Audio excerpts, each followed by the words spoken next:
my veins, I've been driving this train. Years in this lane, there's no stopping this flame. Cause I came to the game and I changed it to play how I like, rearranged it to my own domain. Yeah, I got what it takes, made lots of mistakes, taking shots, skipping breaks, feeling lost, feeling great, popping off, singing straight, never stopped, never changed. All the squad here to play, and I've got something to say, yeah. I work hard each and every day, I get lost in the words I say. I don't push pause, no I push play. I won't stop till I make a change. I withdraw on the things I make. I turn flaws into flawless traits. I build tall, never capping space. I won't stop till I hear him say, well, hey there, guys. How's everybody? Hey, what's up? What's up? Alex, you got your mic on mute. Oh, yeah, I was on mute. What's up, Jeremy? How's everybody? Hey, I'm good. I just got off work. You sound tired. Oh, wow. Oh, thank you so much for putting in that extra effort, Jeremy. I know. I really appreciate It's you okay. being here. Okay. Yeah, guys, we know we're running late. We know we're running late for this episode of Love and Marriage DC Season 1, Episode 8, Friends or Foes. I'm beginning to think maybe it's looking a lot like Foes. Mm-hmm. Yeah, definitely. And Yeah. it's looking more like foes, and everybody hates winter. That's about it.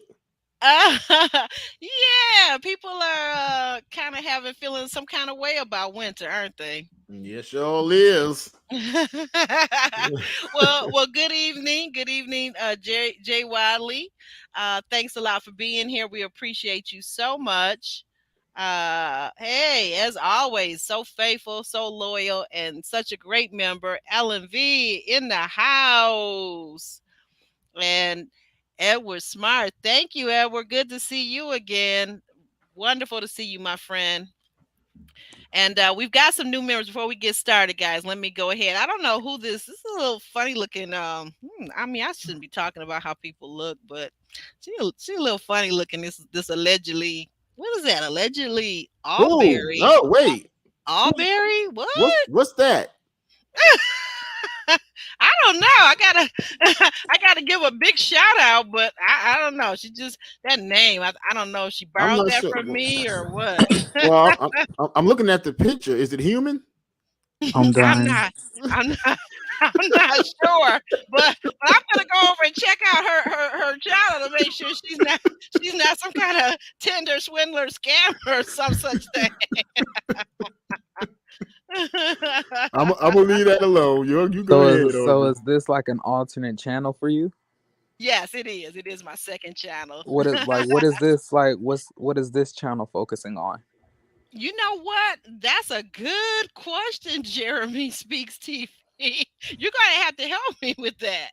I think it's going to be kind of along the line of this channel, but just with some different twists at this point, right? But I haven't fully discovered it yet. So it's very new, right? That just means she's going to be talking a lot of mess, but it's all going to be alleged. You're such a mess. Okay, I cannot get this with you in my ear. But anyway, guys, so what's been going on? Jeremy, you just getting in from work? Yeah. You okay? You all right? Yeah, I'm fine. I've been really busy, all week on top of, making like videos and stuff like that. And I've been trying to, make content more heavily. And okay. I had an interview yesterday that I completed, and that was fun. I interviewed the cast of this new web series called Fashion Craze. That was really cool. It was my first interview. I gained like about 250 subscribers in just like one day off of like one of my videos, and I thought that was really cool too. That video, wait a minute, hold up. That video must have went viral. I don't know if it went viral. It's like now it's at 6.1 thousand views, but like I was really shocked by that. Yeah, it was one of my lives that I did. Talking about some of the stuff going on, with Love and Marriage Huntsville, because that's one of my favorite shows. So I I did see that. that. Yeah, I see on your channel when I check in with you, your channel is full of love and marriage Huntsville, right? Yeah, It's it's so full of like, it's full of something. yeah, and then Oh gosh. and then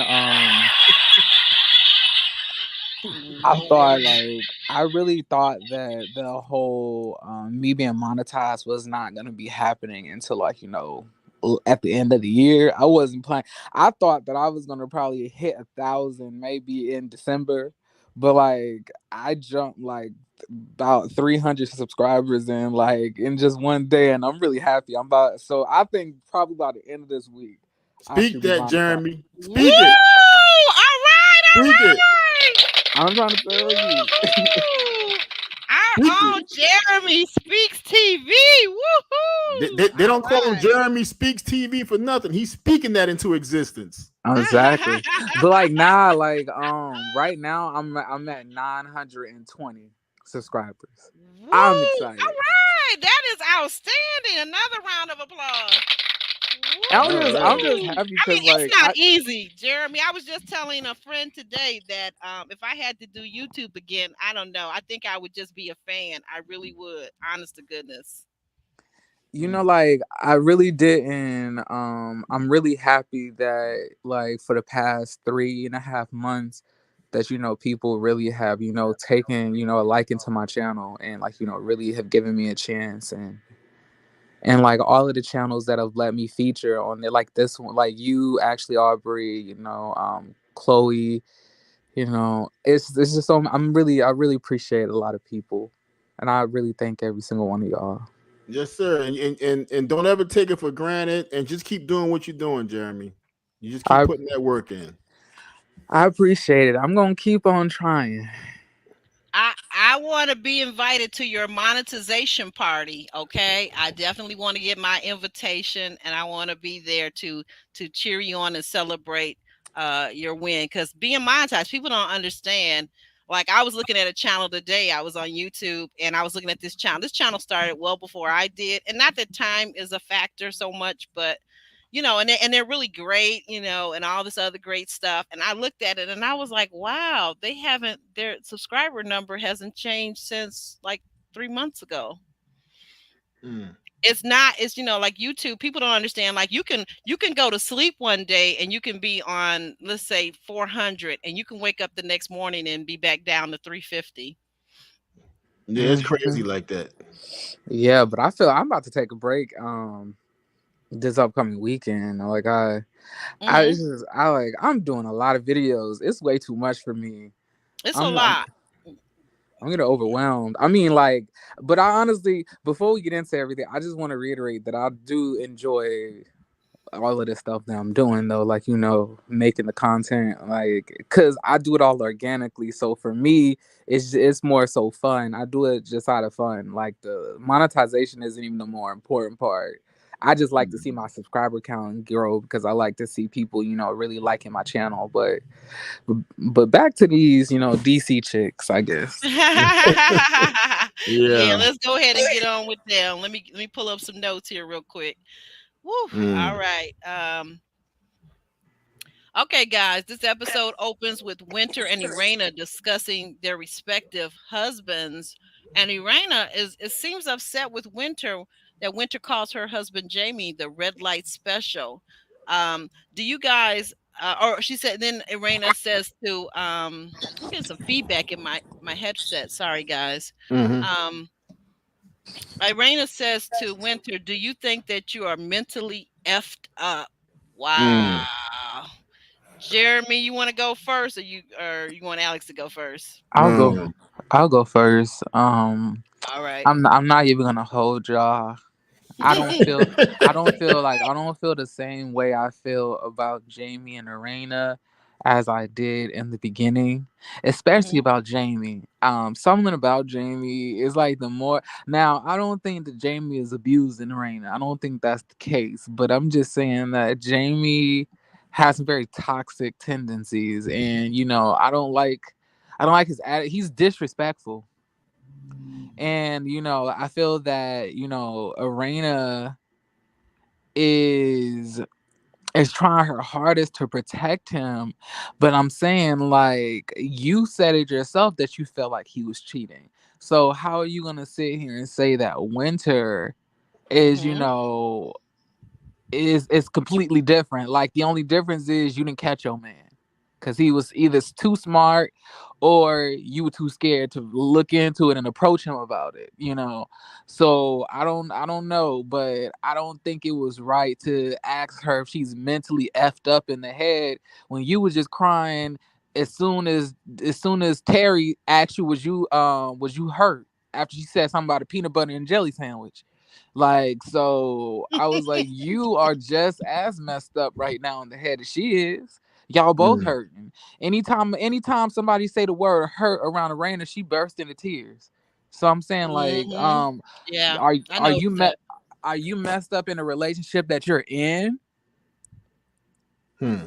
So I don't know. Like, and then Jamie, I'll be discussing Jamie a little bit more, I guess, later, but I don't know. I'm starting to become Team Winter. I see. Like, although I'm still in Ashley's corner, but as far as like the whole Arena and Winter thing, I feel like I'm leaning more towards Winter. But I will admit that if Arena had approached her differently and would have given different points, like, I'm not even the one who said anything about your marriage. Like, that wasn't even me. Like, me and you were on good terms, and then I hear that you're talking about my husband and talking about me like I done did something to you. Like, what issues have I ever, like, made you feel that we had? I feel like that's what she should have said, and had a backed Winter into a corner and had made her explain why she was shading her, versus, just going off like that and didn't really fix or handle anything. And Right. then you want to go at Winter, and I'm saying, like, Arena, I don't know. Like, now I can see why you weren't a part of, like, the Real Housewives, like, of Potomac, because Mm-hmm. you're not quick with it. She's not. She's the, like, the cool chick. She's like the Her Candy. But I'm saying that, like, you can't.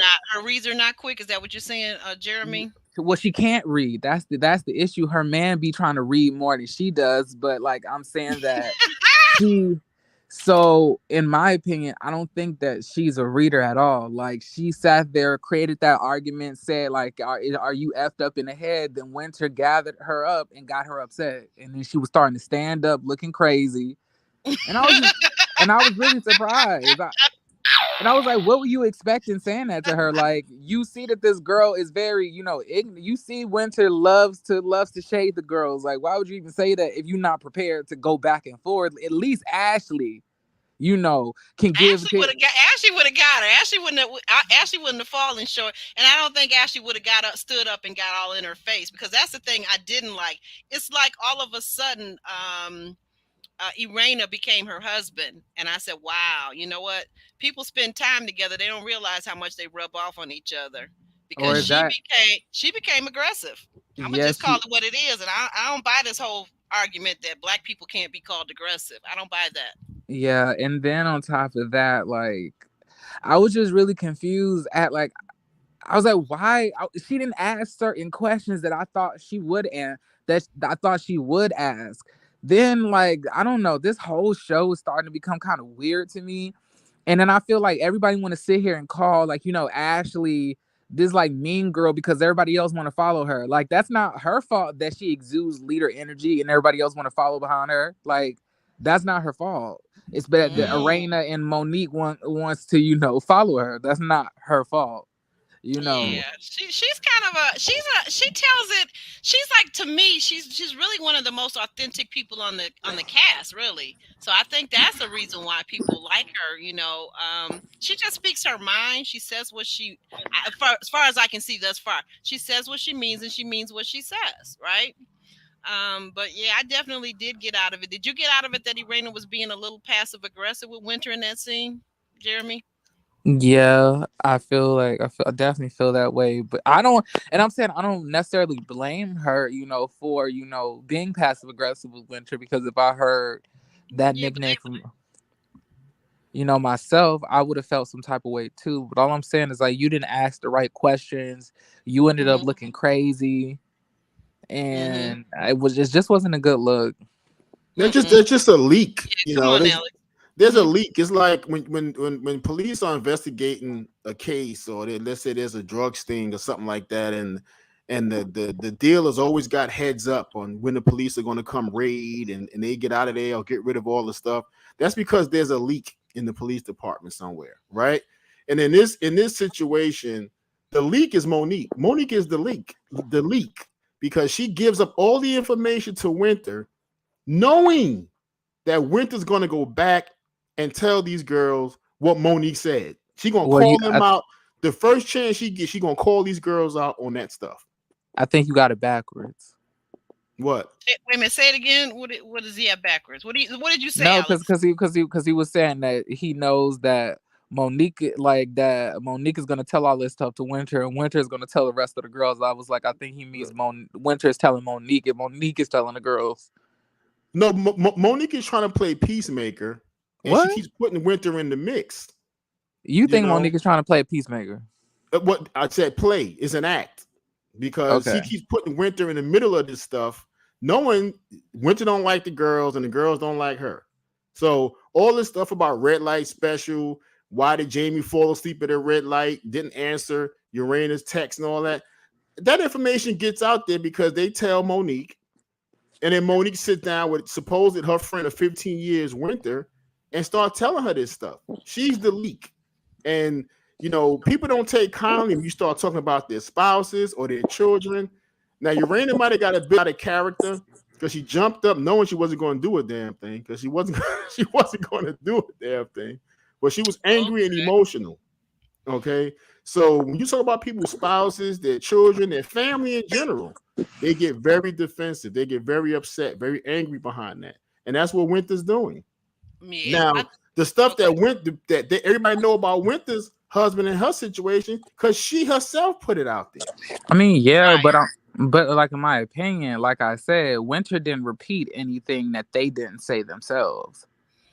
But they said it to Monique.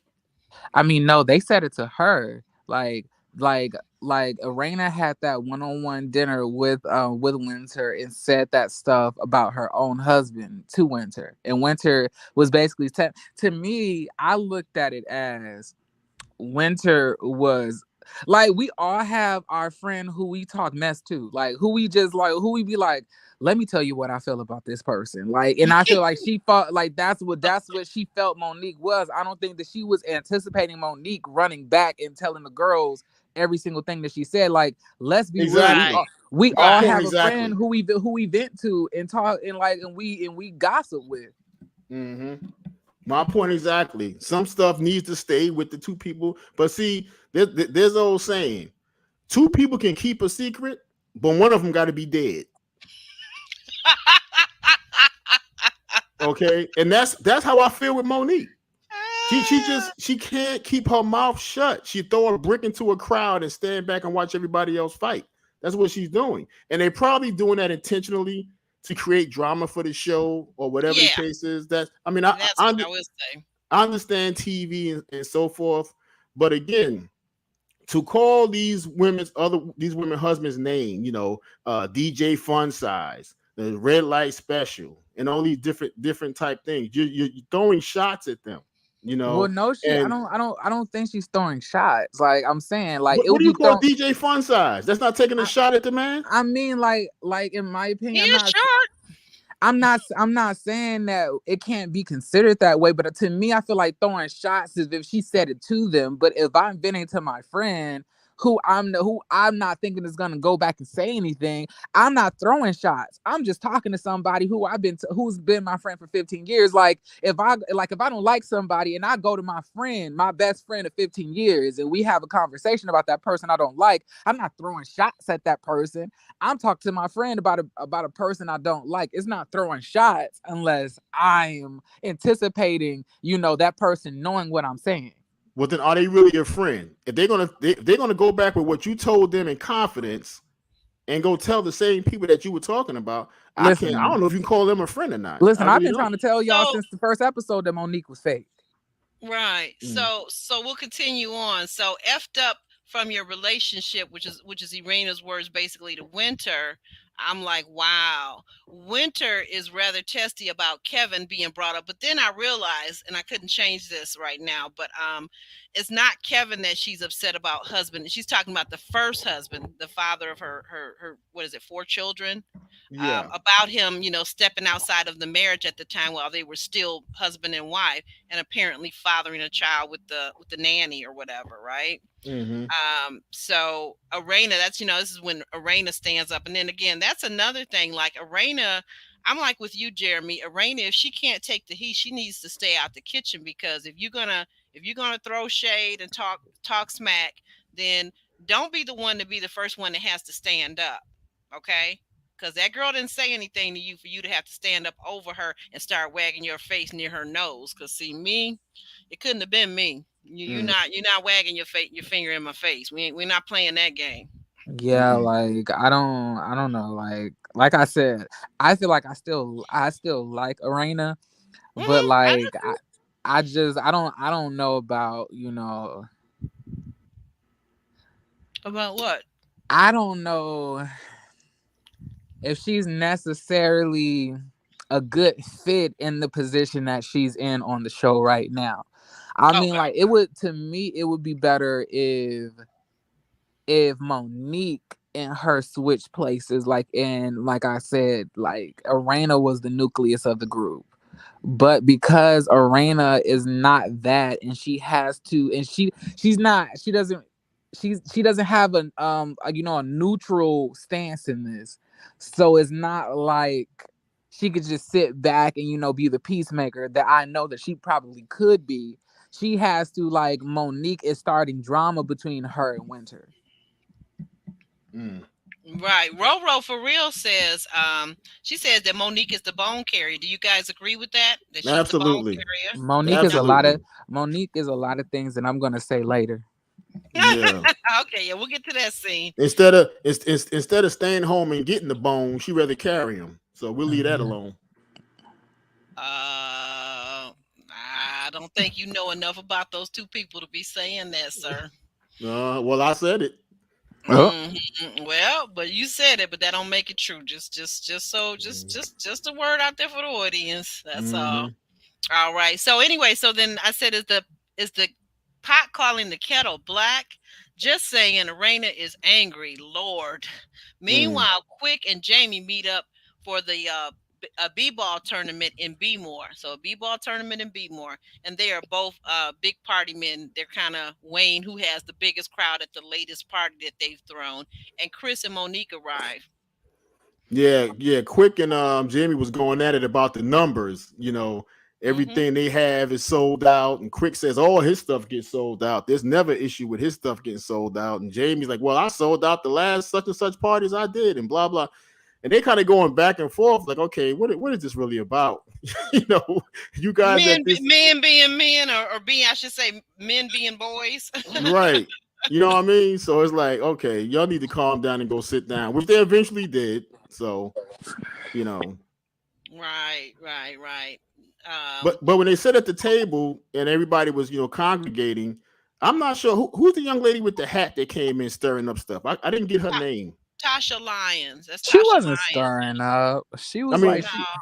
I didn't see that either. What do you call? What do you mean by stirring up? What did you see that we didn't see? well, she's an advocate for Winter. So if you're an advocate for Winter, you're going to stir up stuff with, Ashley and Arena for I don't. sure. I don't The think she's only an. thing. I don't. I Go don't ahead. think she's an advocate for Winter. I think that she is truthfully representing a neutral party. She's telling everybody what they're doing wrong. Like Mm. she's holding everybody accountable. Like when she said Arena was messed up for saying, "Are you mentally effed up in the head from your last relationship?" Like that was messed up. That's shady, and that's why she said the stuff that she said to you, which is a true fact.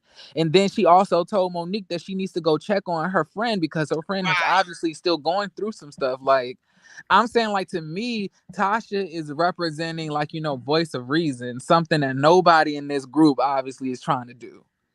Mm. Right. I thought so too. I thought that when she said to Monique, she said, you really need to check on your friend, because and I think this is a real thing, whether we're talking about outside of winter. I'm just kind of expand this out to our audience, to viewers, to members, to myself, is that just because a person seems resilient, i.e. strong, a strong woman, doesn't mean that they don't need their friends and their colleagues to check on them and their family to check on them. I've been in that position. You know, a lot of times people think you're so strong and you're always there supporting other people in their endeavors, helping them to get themselves together after a breakup, yada, yada, yada. But then when you look around and you're going through something, none of your friends or your family is there. That's not good. That's not healthy. That's Yeah. really not healthy. So all she was saying, all I got out of what Tasha was saying was that for Monique, she wasn't saying the other ladies who are not friends with Winter, but she was saying Monique, who's had a 15-year relationship somewhere in there with Winter, to check on her. And then that's when Irena got like real, like almost belligerent, like, yeah, she needs to check Winter. She needs to check Winter. No, Irena, that's not what they were saying. They were saying check on her, and there's a big difference. So don't pretend like you don't know the difference. But speaking of checking somebody, Jamie walked up to her and snatched her up on the face and told her to be quiet, like he usually do. Now is that listen, listen, they're there for his event. This is his night, and they want to start arguing over this petty stuff. Okay, now but hold on, Jeremy. Now listen, if he in that situation and he wants to take control of the situation in a leadership situation, leadership isn't always popular and it isn't always pretty. Now, if he's being disrespectful, is one thing. If he's putting himself in a position of leadership to calm this situation down and get everybody back on track, or while they're really there for the evening, that's totally different. Let's be real. The whole reason why they're there for the real evening is to make a scene on the TV show. Don't nobody want to see no old, Jamie try to struggle to play no basketball. Like, let's be honest. And I agree with that. But wait, on top of that, it's a show. It's a show that like, let's not act like we don't know what Love and Marriage Huntsville is. You know that there's disagreements. How you want to be mad at your wife for not only for defending you, but also like doing what she needs to do on the show. Like, how are you mad about that? And if you don't want her to be in this type of drama and this type of mess, then y'all should leave the show. If you don't want to tell everything in your life, then you should leave the show. Why is everything so secretive between them? Why is it always like, you don't need to say that? Well, don't stop. Don't bring this up. Like, if you feel that way, don't be on the show then. And she's a grown woman. The lady's almost 50. She don't need nobody to control her. I gotta mute myself for a second, guys. And control. You should be able to control without having to put your hands on me. Right. Especially when we in public. Especially grabbing my face. I'm not I'm trying not to cuss, but I'm not your child. Don't do that. Right. And because let him had been talking to the man and going back and forth, and Arena had to snatch his jaw up. Let's see how he would have reacted. He would have pulled out his gun and shot her. Like, come on now, and like, that's not being no leader. And I understand you wanna be the spokesperson for the manosphere, but I'm saying that, like, it's obvious that Jamie Jamie is exhibiting some toxic, very aggressive behavior with his wife. And I don't like that. Like, that's his in a way. And what's so crazy is that he had to restrain himself. Because he realized the cameras were there. What made me realize, I wonder what happens when the camera's not there. Like I said, and I've been trying to give Jamie, a lot of passes and a lot of understanding. But that last episode, especially because I've been sitting on it and I've looked and I rewatched the episode a couple of times, some more. So we're not talking about this one that we're on episode 8. We're talking about episode 7. No, we're talking about the last episode for last week. That's the one we're talking about, right? Right, but I okay, go ahead. I'm sorry, I'm just misunderstanding. Go ahead. So I'm saying, like, I watched that episode back a couple of times, and I'm just saying that not only was that embarrassing for her, not only was that awkward for her, but now, everybody else feels tense, because it's the difference between trying to calm your wife down and just trying to shut her up. How you gonna embarrass me when I'm trying to save you from public embarrassment? That was crazy to me. And like I said, like, he needs to go out there and grab them other men's faces out there in the streets and go put that aggression on somebody and go fight those men outside and stop being aggressive with his wife. I don't like that. Like, Right. I feel like when you have a wife, when you if that's the case, go be gay. Go date a man. If you want to treat, because he treats her like a man. If that's what I'm saying, if you want to treat your woman just like a dude, then go date a man. You're not treating her like she's exuding feminine energy. You're not treating her like with a delicate touch, like a actual leader is supposed to treat their wife. If we're going based on Christian morals, which most of us claim that we are, you know what I'm saying? Like, what he did was completely not okay.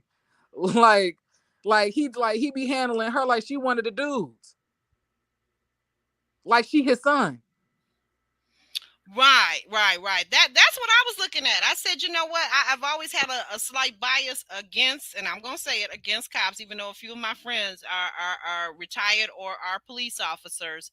But no, I would never want to date nor marry nor be in a relationship with a police officer. No. And another thing, okay, not detective, Alex, not inspector, not none of that, because they have a very high rate of DV. They have a very high rate of just being that type of aggressive type of guy.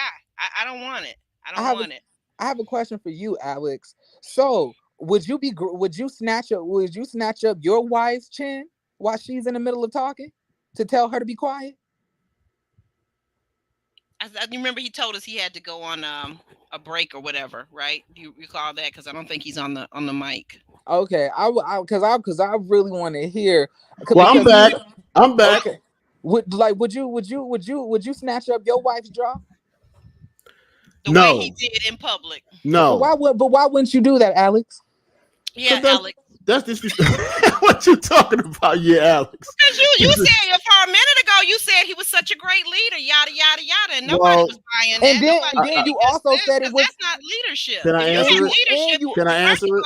He could have looked at her, and he would have been able to calm her. He could have looked at her. And you also said that what he did was not disrespectful. He wasn't disrespecting her, but you just said that is a disrespectful act. Those kind of things. He putting his hands on her face, putting his hands over her mouth, all that kind of stuff. I'm not talking about that kind of stuff. I'm talking about if he exudes respect and leadership even prior to that event. If that's what he exuded, they would have known when he said, listen, y'all going to chill with that for the night. We here for a certain thing. And that's what leadership is about. He don't have to put his hand on people's mouths and turn people's faces and do all that kind of stuff, especially in public to his wife. So, you know what I mean? But she should know, and they should know that from home, from the gate. If they're out, this is how we're going to conduct ourselves. If I say shut it down, we're going to shut it down. Girl, those should be rules from the gate. Well, it shouldn't be a rule. How about this? How about if I just respect you as my man or my husband or as anyone? Okay. But no, it's not about him being able to just control what she says, because we're talking about different things and people are looking at them as if they're equal, and they're not. Control is not the same thing as respect. Control is not the same thing as leadership. And Jamie seems to be exuding a lot of control.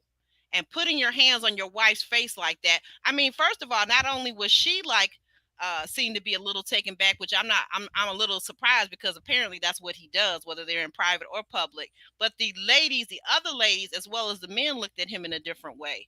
So when people start looking at you in a different way, there's something disturbing about your behavior. And because you don't get it, because that's how you used to treating people, because you used to working with the lowest of the low out there on the streets, that doesn't mean you bring that behavior back home and you deal with your wife like that. That's what that doesn't mean.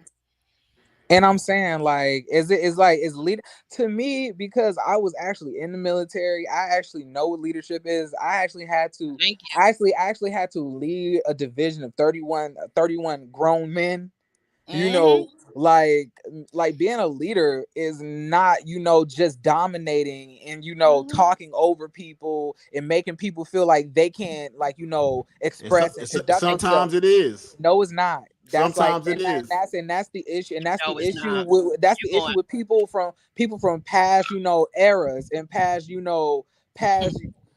it's like that's not okay. Just because y'all that's something that you dealt with when you were younger or when you were coming up does not mean that's a good thing or that's okay. And I'm saying that's not effective leadership. That's domineering, and that does not create a Yes. space where people could be comfortable with you, where people could express themselves, or people even feel safe. And his wife nor his kids feel safe, comfortable, like they want to approach him. So obviously the leadership ain't that great.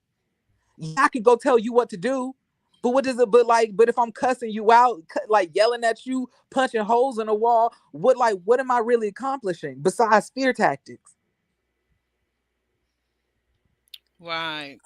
You already a man. You already have the masculine energy anyway. It does not require all of that to get your point across. It's excessive.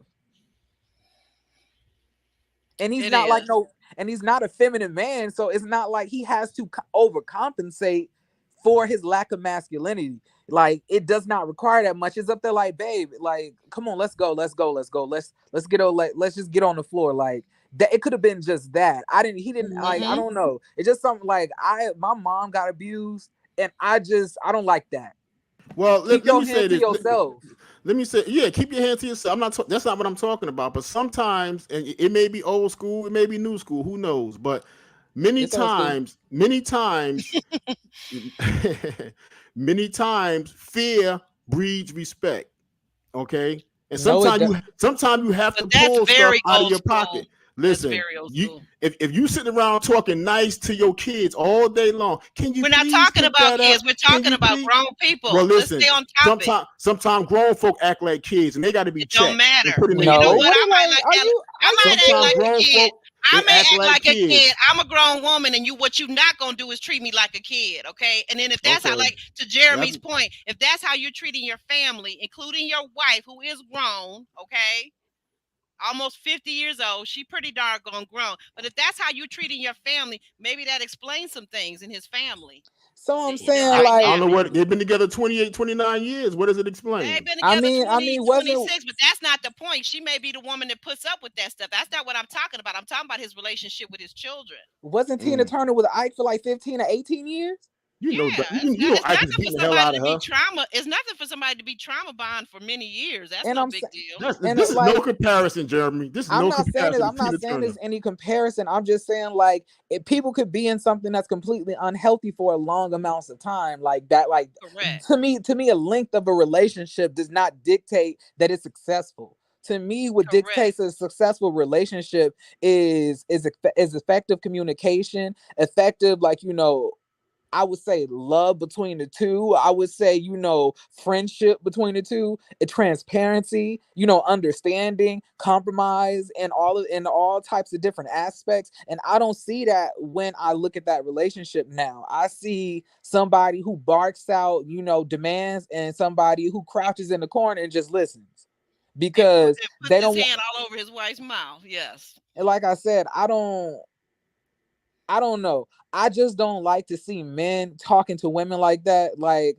me, I don't even believe in raising my voice talking to women, let alone, like, I do. barking at somebody that I share nuptials with, somebody that I'm gonna ask to bust it open for me at the end of the night after I just told you to shut up and then put my hand over your mouth. How am I gonna expect you to want me to To touch want. you after that? All situations are different. They're all unique, and there just comes times when people just have to raise their voices and do that kind of. People get emotional. They raise their voices. They point fingers. They do that kind of stuff. To act like we don't live in that kind of world. I don't know what kind of world y'all living in. We're not talking about. So you know Yes, you what? are. You want to deflect. You sound like Jamie now. You want to Okay. deflect and say because the world is cruel, that means that you have to be cruel. Not in his Sir, household. ain't, I keep ain't saying that nobody over and buying over that. again. What? Not in What? his household. I keep saying that over and over again. But Okay, out in public, you cannot be nice to everybody. That's why We're they but we're not say talking about nice talking his about guys. wife. that. We're talking about spousal relationships. What part did you miss? We're talking about spousal relationships. Now you want to jump out and talk about the world. Now you want to talk about But but strangers. the We're thing not is, We talking about that. we he all talk like triggered he don't again. talk to the other men like that. No, we're not triggered. You're not gonna sit up there and call people triggered and think that's gonna make somebody shut up. You're not Jamie. I didn't say shut up. No, But I I'm know you saying, didn't, but I get what you say, what you mean when you say that though. So don't try to play all innocent, because it's not gonna work for you. It may work for Jamie because he's got his wife under whip and chain, but it's not gonna work. You know what's gonna work for me? There's a time to be kind, gentle, and hug people, and there's a time to kick somebody's ass. That works for me. That works for me. Either. Ass is not a curse. Ass is in the Bible. But okay, y'all listen. Wait, y'all listen. I have a question. So my thing is this: like, we keep on bouncing into generalities. So it's going. We're going from the friends to the people. Like, but I'm saying Jamie ain't checking nobody else except his wife that we've seen so far. Of course, and I don't agree with that. He would never dare. Who have you seen him outside his wife? Outside of his wife, get aggressive with? He would never do that. Never. And this guy over here, Alex, he knows it just as well as I do. So don't be trying to deflect and say this is about the world being so harsh and so cold and so cruel. That's BS. You're not listening to me. We hear like Alex, I am definitely trying to listen to you. I said, don't putting his hand over her mouth, turning her face, all that. I don't agree with none of that. How many times I'm gonna say the same thing? But what about cussing her out in public in front of the club? I don't agree with that either. So I'm saying, then why are you disagreeing? I'm saying, if you're agreeing with me, then why are you disagreeing with me? Exactly. Isn't that weird? I mean, I almost said something because it reminds me of certain groups of people, how they like to deflect. Like I'm completely listening to you, and I'm asking you questions for clarification. We're talking about spouses in public.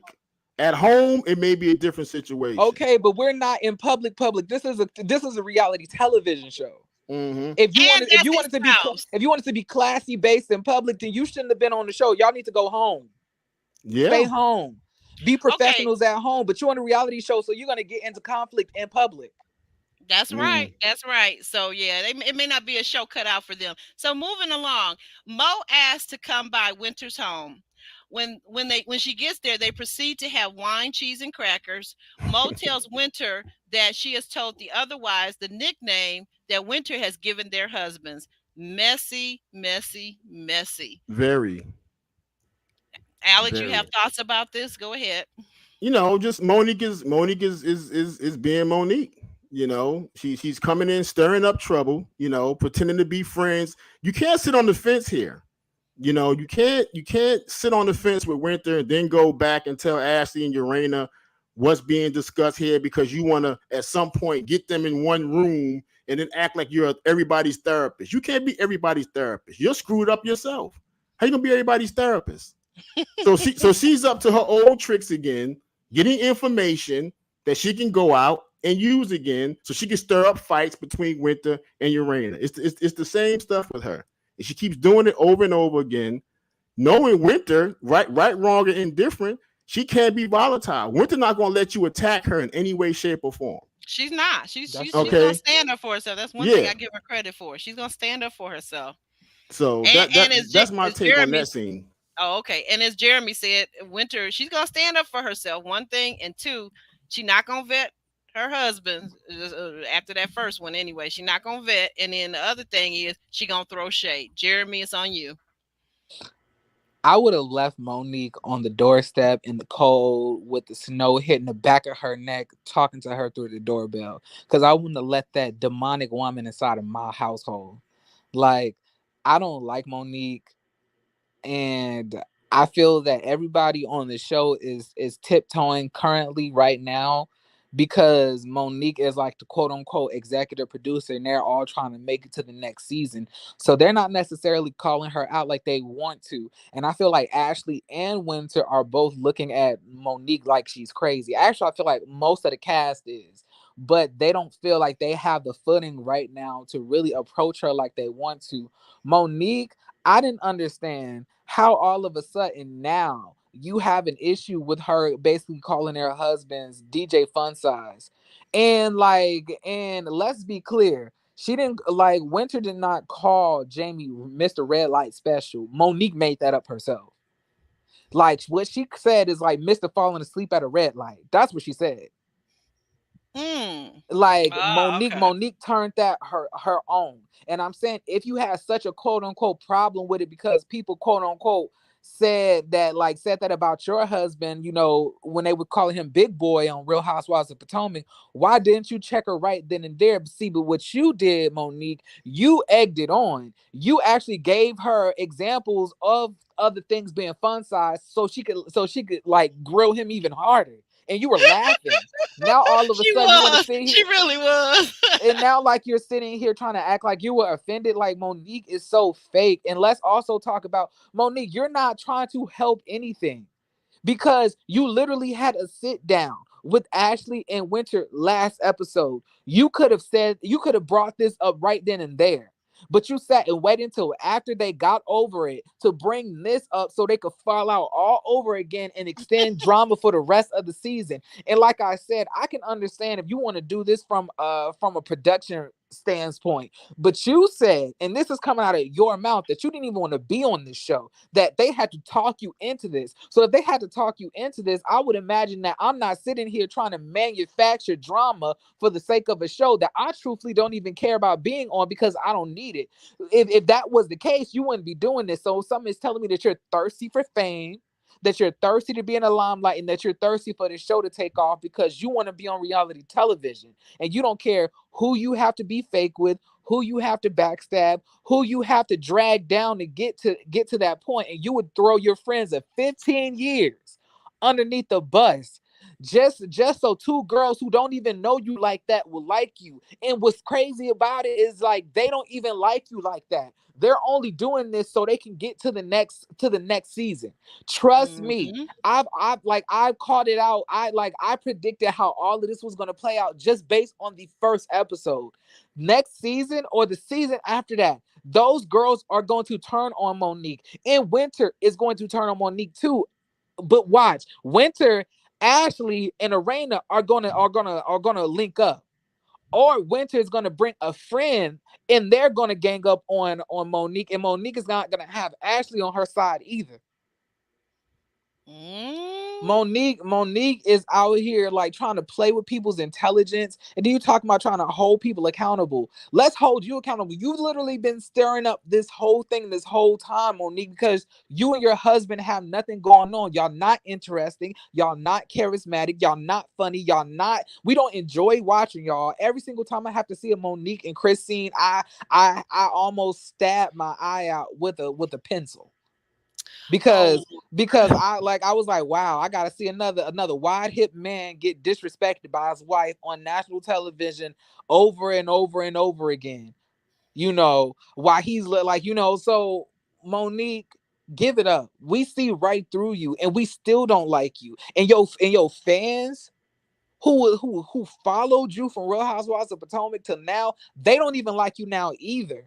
Because we all see the fake, vindictive, double face, backstabbing, throw your friend underneath the bus type of chick that you really are. You're disgusting. mm-mm. Well, so it continues on. I said, well, what type of friends are they? Speaking about Monique and Winter. And like I said, going back to a couple of episodes ago when Monique basically said, even though she's known this woman for 15 years, they basically only knew each other through the NFL Wives Club, which, to me, that's a loose association. You see this woman at these luncheons, at these dinners that they have to raise money for various charitable causes, et cetera, et cetera. You really don't know her like that. You really don't know her like that. And then to come to find out that apparently after 15 years, this is her first time going to Winter's house was for this show, right? So Really? does that sound like a close friend to you? Does it I No, sound don't like a like close? not I at don't even all. believe that necessarily. Like, is no Mm. way they've been friends for 15 years and the only thing that they've talked about is NFL. Winter don't even know how to play football. No, I'm not saying she knows how to play. I didn't listen now. Don't put I'm words in talking my about the mouth. I'm talking about the tweet that she did. Cause Oh, cause okay. because you remember I sent you the tweet. So I'm saying that Um, like I knew that Monique was going to try to like dismiss their friendship after Mm. like when the heat started to get hot for Winter. She was going to throw Winter to the side and act like she didn't even ooh, know that lady like that. So you're saying that you don't necessarily believe that Monique is telling the truth about being the first time at her house? Not necessarily that, but them only talking about NFL stuff. Like, you literally sat here and said that you thought this woman was healed because y'all have talked about her divorce, about her breakup, her healing, and everything else like that. That don't sound like no NFL stuff to me, especially No, because that doesn't. her last ex-husband wasn't even in the NFL when they were talking. Like, so I'm saying, what are you talking about, Monique? You're literally like contradicting yourself. Mm-hmm. Yeah. She's a clown. Wow. I don't like Monique. I don't know if I'm gonna be able to review this show next season. If these women are not gonna, Well, just hang in there for a few more weeks. We're almost to reunion. Because if these women are not gonna be real and give me real responses to some stuff that would happen, because I feel like nobody is responding to Monique like a regular person would. Everybody is trying to walk around on pins and needles because they scared that they're not gonna be invited. That is right. So I'm saying it's not giving me reality. I can see through it.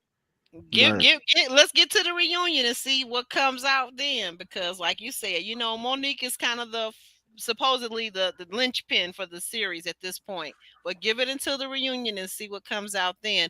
And just like I can see in areas where they force the drama. I can see in areas where they forcing the drama. Well, right. That's exactly what I'm seeing too, Alex. To your point, I agree with you. And then I said here, I'm wondering why Mo always wants to act surprised or seem surprised about people's reactions to what you're saying, Jeremy, to just regular reactions. Like, like if somebody's calling my husband fun size, he may be short, but of course I don't want other people calling him outside of his name. Call him by his name. You don't have to make nicknames. And if you have them, you should keep that at home between you and your loved ones, Exactly. Because nobody really likes that. Even if it's actually Ashley took it well and she laughed at it and thought it was funny or whatever, but nobody really likes that. I think on the inside, especially as Monique pointed out, especially if you're not cool with them like that. I don't think I would like it if I was cool. My best friend. No, you're not gonna talk about my husband. That's why I say kids and spouses are usually off limits. People get very defensive when you start talking about their families. Right. And what's so sad about this is, like, Monique is such an idiot. She don't even understand the dynamic that she could have built into this show. If you would have really had Winter's back and would have really went against Ashley and Arena, on Winter's behalf, we might have been looking at you crazy, but we would have understood that you were standing up for your friend because you wasn't there and you gonna try to be down for her. We would have liked you. And on top of that would have gave us some really good arguments. It would have been a 2-on-2. Then on top of that, Tasha would have been able to mediate between the two groups, and we could have really had some interesting dynamics versus you joining in with Ashley and Arena to go against Winter, who's all by herself, and trying to drag this out for the rest of the season. Like Monique don't even know how to craft this stuff in the best way. Like, that's what I'm saying. Like, she could have did this so much different, and it could have played out way better, and it would have gave us way more to talk about than us constantly having to deal with Ashley versus Winter. But Monique is not that smart of a woman, though. Monique is an idiot. And she's known to repeat the same things. She did the same thing on Real Housewives of Potomac, and it turned on her. And now she's gonna do it on this show, and it's gonna turn on her again. Yeah, but Jeremy, here's the real question: how do you really feel about Monique? I feel like she's a trollop. Honestly, I don't like. So go ahead. I don't like the lady. I take friendships very seriously. People let Monique have it, man. I'm telling you. I don't like, because I'm saying, like, I take friendships seriously, and we all see that Winter crazy. I know that lady really don't be crying like that. Like, so for Monique to have this lady crying, Monique got this lady in tears right now. And Well, the fact that she wrapping her arms around her, comforting her, knowing that she's the whole reason that all of this stuff is going down, disgusted me even more. I was like, get your arm away. Don't touch her. Get your Grammy pause. Okay, so I want to finish with that. So Winter discloses that Kevin, the swindler, allegedly, Kevin is fighting the divorce. So what should have taken 6 months is going on and on and on and on and on. Mo says that a jab, she tells Winter that a jab is still a jab, meaning about the other ladies giving their husband nicknames and whatnot. Sounds like Mo is still plans to offer emotional support to Winter, or does she? Checking on your strong friends is really a thing. That's how they end that scene, and we're gonna move on. Terry, the energy healer, is invited to the Tylers to give an energy reading. She talks about Jamie's dad, who was very methodical. Jamie was not with his mom after the age of 8. He was sent to live with his dad. He lived with his dad, and I just had a note here that he may not understand women, nor does he seem to really understand nor respect feminine energy, which is why he treats, I believe, is why he treats Irena the way he does. And the question was asked by the reader, and she asked him this straight up: "Do you love her?" It's like, to ask that question, it's like, whatever energy he's giving off is not loving energy. It's you not. know. And she did an example. She said something's coming to her. It looks like an ironing board, something your father did with an ironing board, and so forth. And that just shows that his father was extremely rigid man. And that's how he raised them, strict, rigid, and that's how Jamie came up, and that's how he is. But he's going to have to change that approach. He's going to have to change that approach. But they've been living with this. Urania been dealing with this. What'd you say? 26 years, 28 years. So 26, I think, was it 23 or 26 something? I don't know. 20 something years. And sit there and say it's closer to 30, so it might be like 26 or 28. Okay. But they've been knowing each other for 30 years, but they have not been married that long. They met as teenagers. So that's what I'm saying. I thought the marriage actually was Jeremy. Do you remember whether they've been married like 23 years or something? 26 years. Yeah. 26. Okay, so 26 years. Yeah, they got married young. You know, old saying, you can't teach an old dog new tricks, and Jamie's the old dog right now. I'm so sick and tired. And is he going to be willing to learn some new tricks? I'm so sick and tired of y'all always claiming that, like, trying to blame stuff on y'all childhood. I had a tough childhood. My stepdad was abusive. My mama was not emotionally available. And then on top of that, I grew up in a gang oriented family. Not only that, I had to fight in my family. Not only that, my family didn't even like me because I was always quote unquote different. So I'm saying all of that does not give me the right or the excuse to go and treat people any type of way, because quote unquote that's the way I was raised. You do better. You don't do the same things. Be a man and take ownership. Don't be blaming this stuff on your daddy. It takes you doing it because you want to do it. It takes some people longer than others to face what's in the mirror. And I'm saying, if that's the case, and if I'm more mature and I've worked through more stuff than a man who has 3 kids, a whole wife, and want to act like he's some type of leader, then it's no surprise why my generation and the generation underneath us is struggling to try to figure out how to express ourselves, because the generation before us doesn't want to change, and they want to blame abusing people on their childhoods. But we don't have that same right. We can't do that. But that's why it's called cycles, and somebody has to break the cycle. I be so tired of that. Like, it's always, and then, but I'm saying y'all want to claim that y'all have all of this trauma, but then y'all want to lead us. Y'all want to lead people, and you ain't even healed. You want to be a leader, but you suffering from childhood trauma from your dad, but you a leader. That's crazy.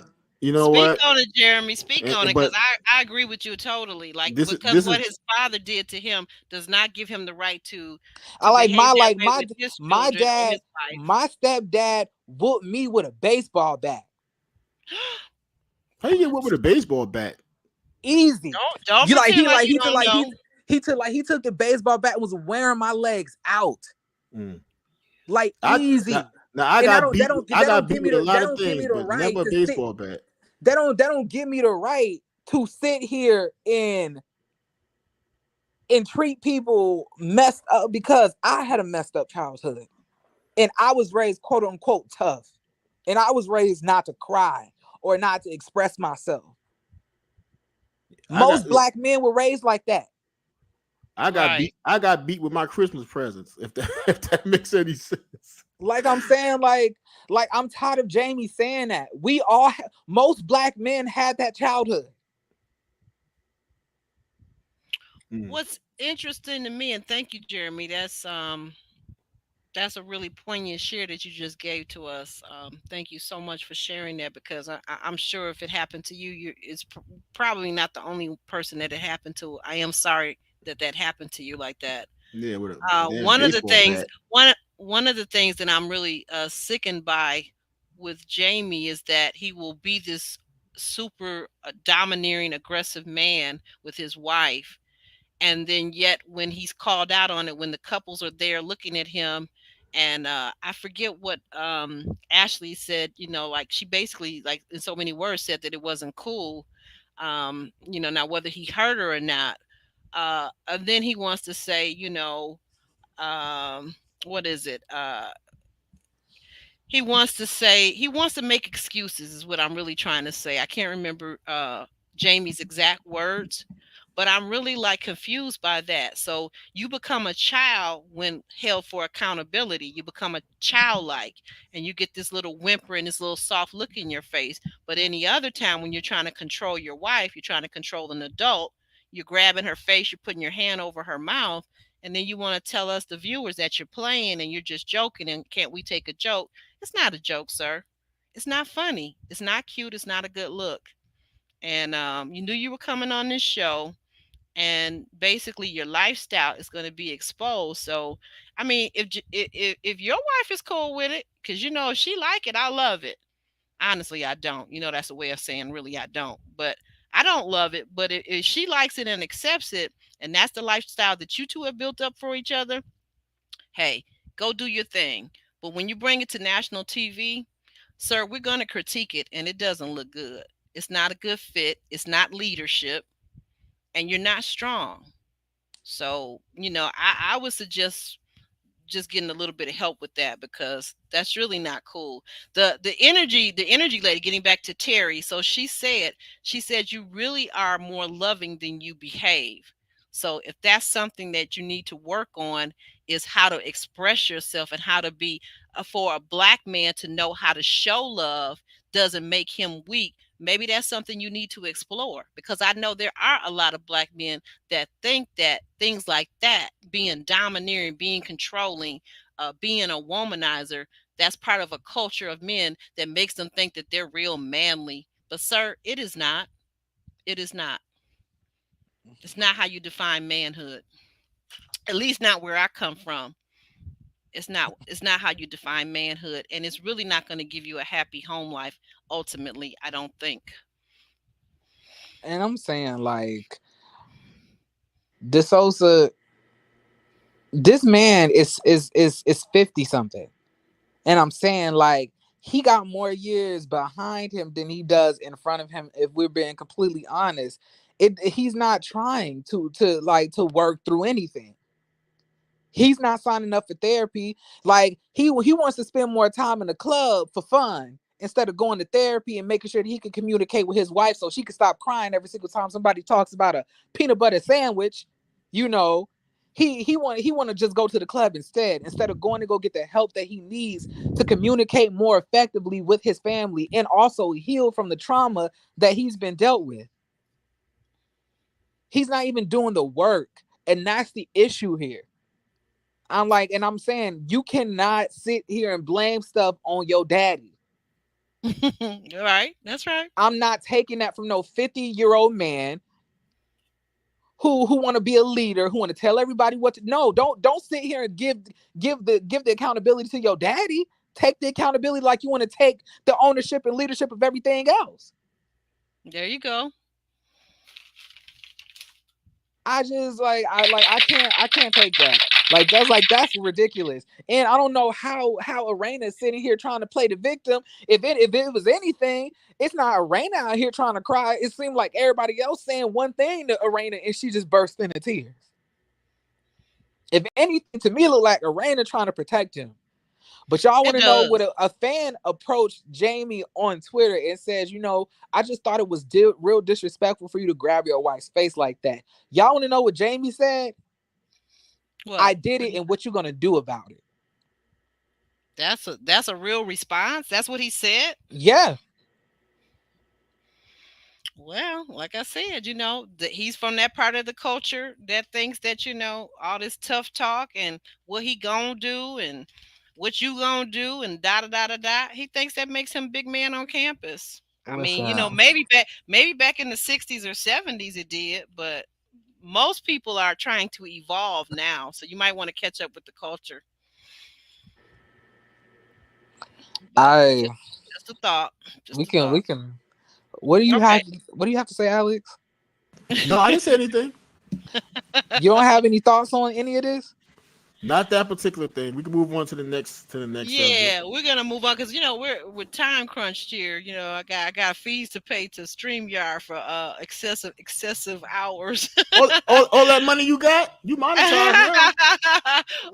Wait a minute. Say that again about all that money I All that money you got, you monetize now.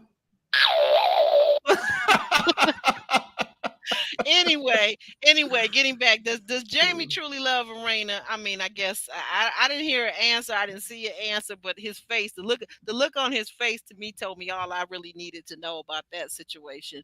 Chris takes Monique to Dakia's dance studio. I was so geeked and so stoked. I gotta say, I was just so excited. I gotta give her a hand.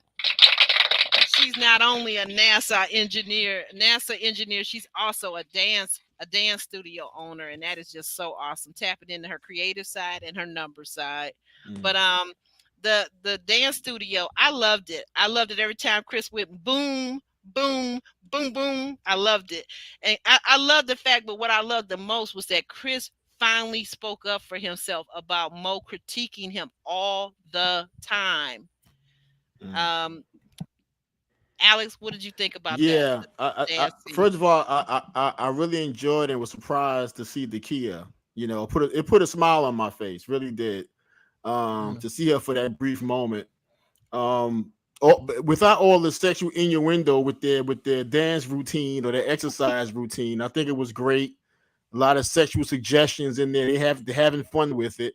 But at the end of the Mm-hmm. day, I was happy to finally hear Chris, really speak up. Because for the Yep. life of me, from episode 1 up to now, I really do not know what Monique's complaints are. I don't know what she's complaining about. He addressed everything in that scene. He said, I'm a great provider." She says yes. "I'm a great husband." She says yes. "I'm a great father." She says yes. "Everything you ask to do, I don't argue with you. I'm with you." She said, "You never say no." So what's your freaking problem? What are you complaining about so much? The same things women always say they want, you're getting, and you're complaining. Yeah, So he finally speaks up. This, and plus, you're taking the stuff outside of the household, which is really offensive. At least that's the way he took it. Now she said, "Well, I don't go outside with my friends gossiping about you." But if that's the way he's taking it, you have to address it because now Mm-hmm. you guys are on TV and the whole world sees you. All they see you doing is complaining about your husband. He says you don't come in enough. "Hey, Chris, how you doing? You're doing a great job here. How was your day?" She don't do that with him. She don't do that. "Oh, no, I do it. You don't do it enough." That was his response to her. So she got to get it together. All these little imaginary complaints that she got in her head, she needs to understand your husband is a good husband. Whatever you're complaining about, that you're making a big deal about, in the general scope of things, is very, very menial. Very menial. I'm done. Well, Jeremy, it's I on agree with you. every single thing you said. So I don't really have much to say. Mm. I think yeah, I agree too with Alex. Oddly enough, except that I will say if she has something to express, I'm not going to say that because you guys, once again, we're taking kind of the traditional approach. Nothing wrong with tradition, by the way. A lot of things traditional I love and I agree with. Nothing wrong with that, that he's a provider, he's a good husband, he's faithful, he's not out cheating. He's a good father. He spends times with his children, and he loves his children. He loves his family. He's respectful. But if she has things that she feels like she needs, then I think there's a way, and she might want to find her an old Southern woman that's wise to teach her the ways of how to talk to a man and how to speak to a man so that you speak to his heart and you don't have to always be critiquing. Is something called positive reinforcement, things that you can use. And by her being a New Yorker, being East Coast, she's very brusque, like East Coast people are. She's very brusque, very direct, and not using tact and not using compassion, and that comes across on the TV as just being plain rude. And and and, I don't think and, that really, I don't think that really is who Monique is. You I don't don't think that's who and she is? selfish looking. No, I don't think so. no Oh. tact, and selfish. That's what it makes her look like. My Because you thing is have this. everything you need, and you're still complaining. My thing is this, like, I would love to see him give her the same energy she gives him, and I would want to see how she feels about it since she's from New Jersey. How would she like it if somebody talked to her like she from New Jersey?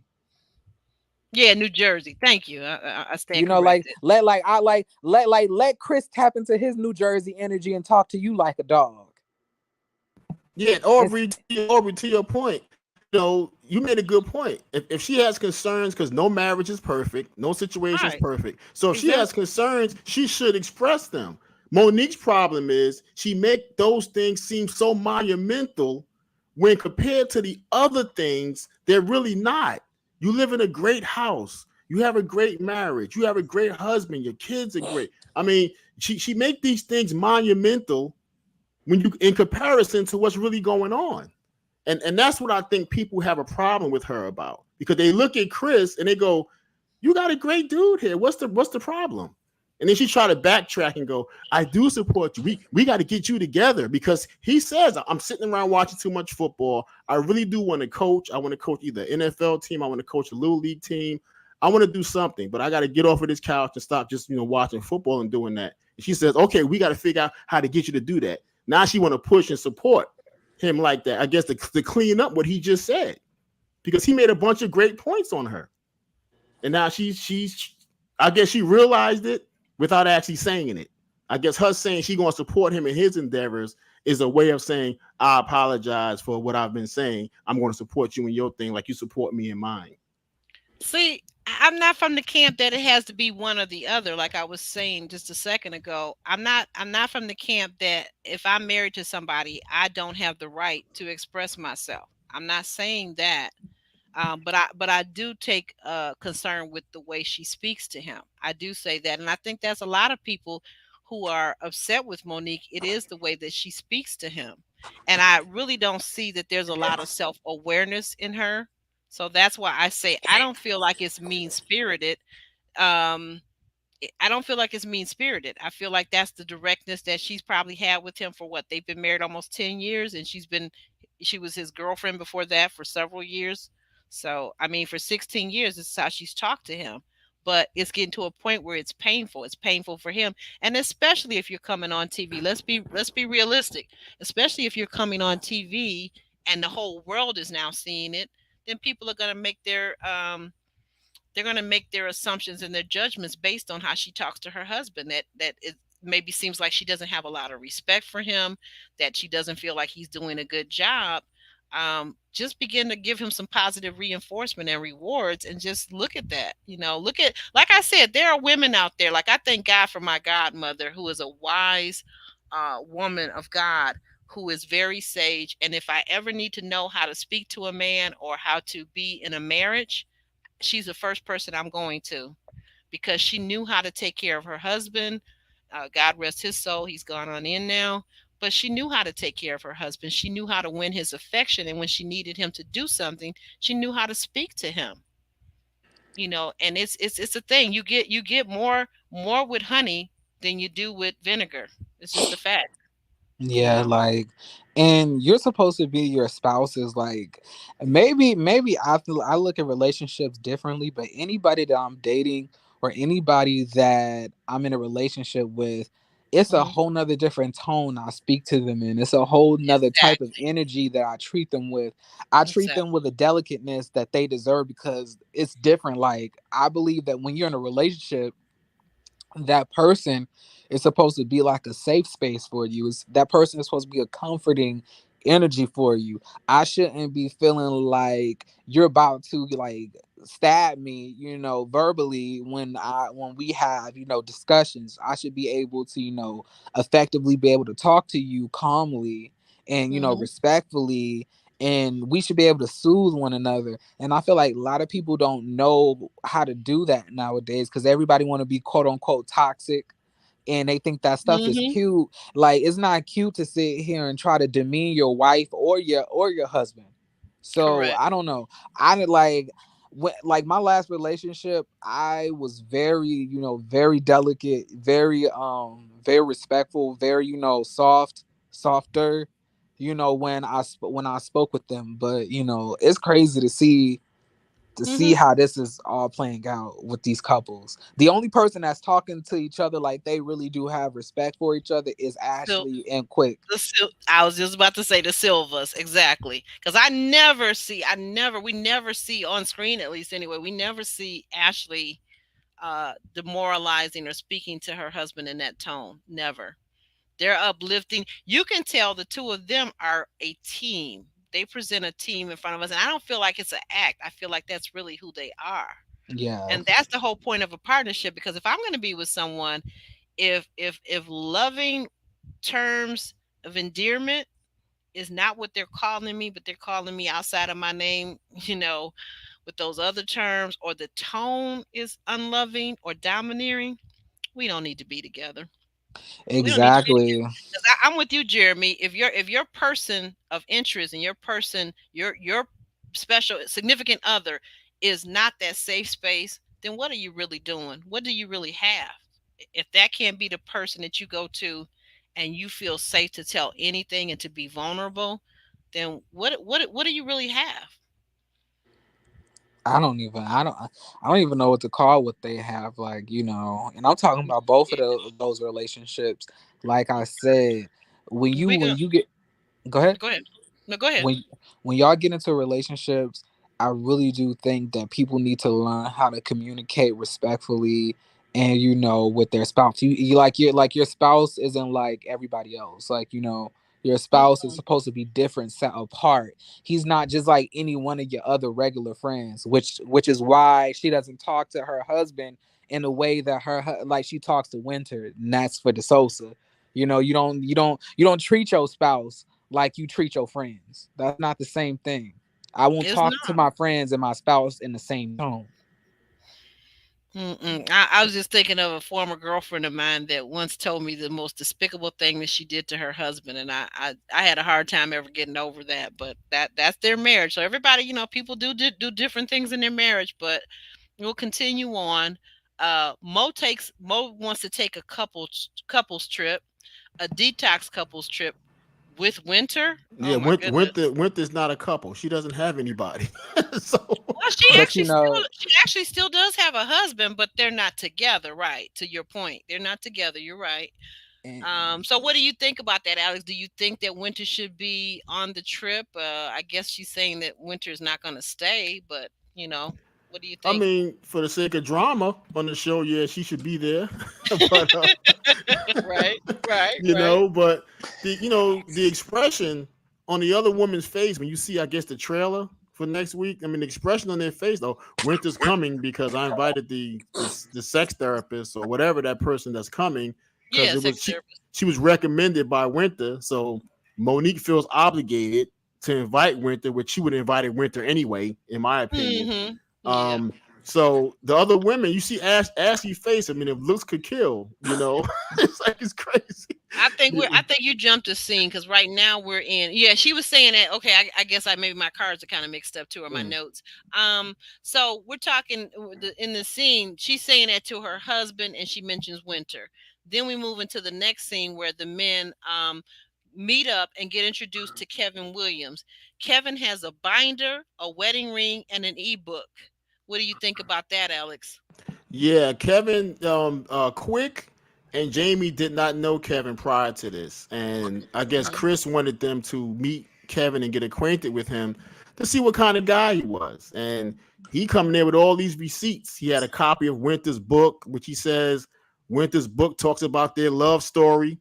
Okay, he makes it a point. He's adamant to Quick that he's still married, that's still his wife, that he knows she don't want him, but he's keeping himself open just in case. Okay. Sounds like my ex-husband. Good luck with that. Good luck with that one. What time does hell freeze over? Right. You know what I mean? And then, he got these receipts of these $30 million deals supposed to be legitimate, and wants to prove this to the guys. I'm like, you just met these guys. Why you gotta prove to them that you're doing $30 million deals to make yourself seem bigger than you are? I mean, Chris, if you and Chris were sitting down one-on-one, maybe, because you guys have a pre-existing relationship. But why you got to bring it to a place where you're meeting two new gentlemen that's close to Chris, or friends of Chris at least, and show them your receipts? They don't care about your receipts. They want to know, what kind of guy are you? Do you have any integrity? Are you a good dude at your core? They want to know these things. But he coming in with a damn binder. I mean, really? So just him having that binder shows me what kind of guy he is. It told us everything we need to know, didn't it? And the wedding ring on. I mean, like, I guess, they're still technically married. And an ebook that she wrote at the beginning of their romance. Right. Kevin, come on now. We all know the girl was goofy for you and goofy to get married because she didn't vet you. She didn't find out that you weren't an actual architect, something that would have taken her probably all of 30 minutes to an hour to call the board and find out your number, find out if you were an actual licensed architect in the state or Maryland, or in DC, the District of Columbia, or in Virginia. But she didn't do that. Very easy to do, but she didn't. So, I mean, like, you could fool her, and of course she was a fool, and you guys were traveling. She was foolish, I'm sorry. And you guys were traveling, and she was just really having the time of her life. So of course she was sitting up writing all these sweet poetries and sweet romantic notes and things like that. But just because you were able to scam her allegedly, don't mean you can scam the rest of America. We're not falling for it, sir. Jeremy, your thoughts? He didn't have no receipts. He didn't have nothing. The only thing he had was a ebook, well, a transcript of a book that she was getting ready to write. Like, I'm saying, like, of course she felt happy in the beginning of the relationship because she was buying her all of that type of stuff. But when they started to actually question him about him facing litigation, he was like, "I'm not going to talk about that. But I just want to talk about this book." I was like, "That's the whole thing of what this is about." Right, right. That's what it's all about. Kevin, what really happened to the millions of thousands of dollars that came out of that company? What really happened, Kevin? Huh, Kev? Yeah, Kev, and are Kev, you come on, rolling? come on our show. We like to interview you, okay? When all the dust is settled. I And mean, and, if and are you you're still a free man anyway. and are you packing all these millions of dollars still in your parents' basement? Is that what we're talking about? Right. And what about that Tesla that you bought your wife Winter? What about that Tesla that turns out you only had it for like a week for a test drive? What about that? Kev, there's just so many questions I have, but I'm gonna say this, okay? You really strike me as someone with very narcissistic tendencies. That's what you strike me as, and like Quick said, you really have a gift for gab. So, like, some people, here's the thing about people. I could say out of 100 people, I have the gift for gab too. And out of 100 people, I could talk 50 of them out of their pocketbook. I could talk them out of it. But you know what? It's always going to be those other people that are thinkers, and they're going to think long, and they're going to think hard, and they're going to look at all the things that you said. But what evidence did you have to back you up? And the honest answer is there was none. There was nothing to back you up. And that's why Winter wants her divorce, sir. and it's getting and according to the trailer, what we see is getting ready to pop off. So that's gonna be tomorrow night. Oh yeah, that's right. Yep. The sex therapist and all, the detox trip is getting ready to go down, and this should really actually be very interesting. I'm predicting that the trip is going to be very interesting, and it's going to be a lot of fireworks, and I'm also predicting that the reunion is going to be outstanding. That's what And I'm predicting. and did you see in the trailer during this trip that Kevin immediately tried to go over and sit next to Winter? You didn't see that? And she was like, "Nope, I'm not Oh sitting next to yeah. him." Oh You yeah. know. Well, yeah, she talked about that in her IG live, because she agreed. She only agreed to film with him if certain things were in place. There had to be a certain amount of distance, and there had to be a hired bodyguard on the set at all times while he was around. So I don't blame her. I mean, I know how it is to have a ex, somebody that you just really don't want to be close to for whatever the reason is. It's just it's that thing where when a person, male or female, wants the relationship to come to an end, in all seriousness, it really should come to as quick and expedient an end as possible.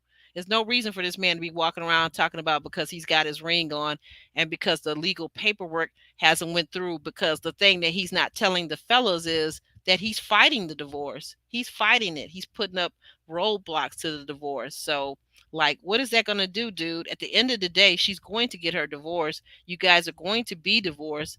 And what is that going to do? Like, you look foolish. You look I get foolish trying I to hang guess on. I guess he's still trying to run the con to try to convince her that he really really loves her and willing to fight for this marriage. But But you that know what? Love and a quarter won't buy you won't buy you a coffee. So I mean, real women require more than love. I think real men require more than love. But, it's not. That's not what really. When you think about it, that's really not what just marriage is based on. It's just love. That's a fallacy that a lot of people have, and that's a Mhm. very naive fallacy that is just love. It's not. It's honestly not. And first of all, let's start with integrity. You love me, but then why don't you love me enough to tell me the truth? Why are you such a liar telling people that you're an architect? Boy, you ain't even been to school. You don't even have a degree. Get out of here. Allegedly. well So that's your other avatar. and so on that note, folks, we thank you. We thank you so much. We thank you for being here. We thank you. We have decided to take our change our date of our thumbnail for the next Love and Marriage. We will be doing that on Monday. And so sorry for the inconvenience, guys. But we thank you for being here. Look forward to seeing you on Monday. Guys, have a great and safe weekend. And on that note,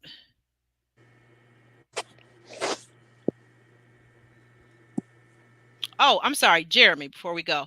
Jeremy, are you getting ready to do a live so they can come over and follow you? Oh heavens, no! I'm going. I'm about to go take a nap. I knew Hollered. you sounded tired. I knew you sounded tired. I hollered. I'm getting into bed too, Jeremy. All right. And on that note, we're out. Love you guys. Love you.